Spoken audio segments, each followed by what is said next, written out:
مشاري لقاء الهلال والشعلة في الأسبوع التاسع عشر من دوري الزين السعودي للمحترفين. ركلة البداية للشعلة ولكن قطع الكرة للهلال في المحاولة المبكرة للتسجيل. ياسر القحطاني يأتي بالتسديدة الأولى وتصل لويسلي لوبيز. محاولات مبكرة مع البدايات للهلال الشلهوب والكرة في المرمى. هدف أول للهلال، هدف أول في الثانية السابعة عشر، هدف أول للهلال في الثانية السابعة عشر.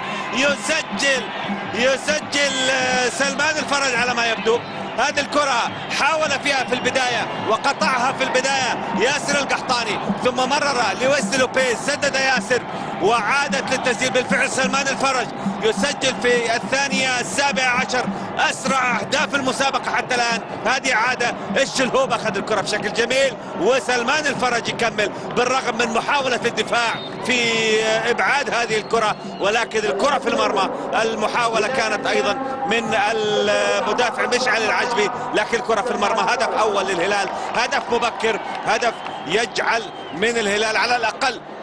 خلص تعود هلالية مرتدة، هلالية مرتدة. المحاولة مع خطوات ما شاء الله واسعة مميزة من صاحب الهدف السريع في مباراة اليوم سلمان الفرج. تمريرة ممتازة عبد العزيز الدوسري بعرضية وخلصها بنفسه، خلصها بنفسه. دفاع الشعلة في مرماه والهدف من المهاجم أحمد الزعاق اللي عايد في هذه اللقطة. كرة عبد العزيز الدوسري السهلة تمر على دفاع الشعلة وتسجل في المرمى.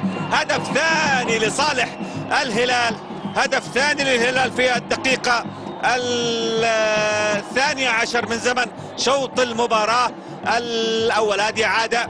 شوفوا التمريرة كانت من سلمان الفرج ناحية عبد العزيز الدوسري، حاول يلعبها عرضية لويسلي لوبيز، اصطدمت في أحمد الزعاق وباسم عبد العزيز الدوسري كآخر لاعب من الهلال لمس هذه الكرة، وهي أيضا من أحمد الزعاق خطأ في مرمى أحمد الزعاق، وأيضا يتواجد في الكرتين دائما يتواجد في المرمى.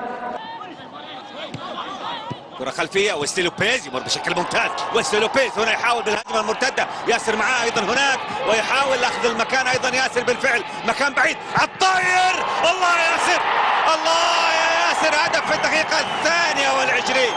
ياسر القحطاني يعوض كرتين بكرة جميلة على الطاير، لكن شوفوا أخذ التمركز الجميل، أخذ التمركز الجميل. ياسر القحطاني كان بين اثنين من مدافعي الشعلة، أخذ المكان البعيد وفي الزاوية البعيدة، وويسلي لوبيز يضع عرضية مناسبة تماما، ياخذها على الطاير ياسر، على الطاير ياخذها ياسر، والكرة في مرمى سعيد الحربي.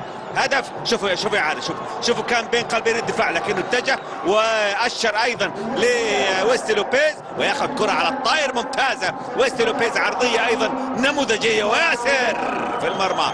هدف ثالث للهلال، هدف ثالث للهلال في الدقيقة الثانية والعشرين. ياسر القحطاني يا محايد صد ايضا بشري من لاعبين من لاعبي الهلال، ووصل الدويبي في التنفيذ. عالية كرة باتجاه المرمى والراسيات تجيب الهدف.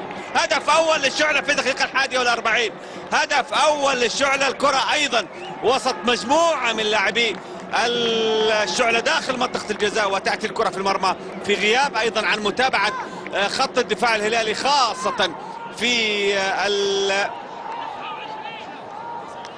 مركز قلب الدفاع. هذه عادة. وهنا الرأسية أيضا الأخيرة.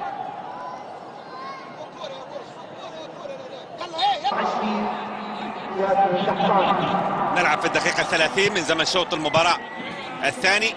النتيجة ظلت كما كان شوط المباراة الأول، تقدم الهلال بثلاثة أهداف مقابل هدف واحد للشعلة. محاولة للشعلة والتسديدة في المرمى. هدف ثاني، هدف ثاني للشعلة في الدقيقة 31. هدف ثاني للشعلة في الدقيقة 31 وهدف من نفس اللاعب من لسان فاني. لسان فاني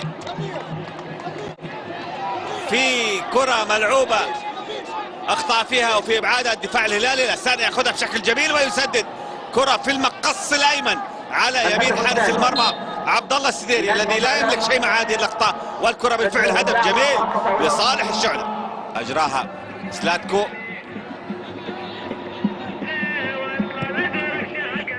نفذ الكرة ويوب يمسون هدف هلالي رابع، هدف هلالي رابع في الدقيقة 37. يوب يومسو يسجل هدف لزيادة الفارق الذي قل وكانت النتيجة 3 أهداف مقابل هدفين. يسجل يوب يومسو اللاعب الذي دخل بديلا لياسر القحطاني، يسجل في الدقيقة 37 هدف رابع للهلال، هدف رابع للهلال عن طريق يوب يومسو. هنا خروج أيضا لوصل الدويبي ودخول لأحمد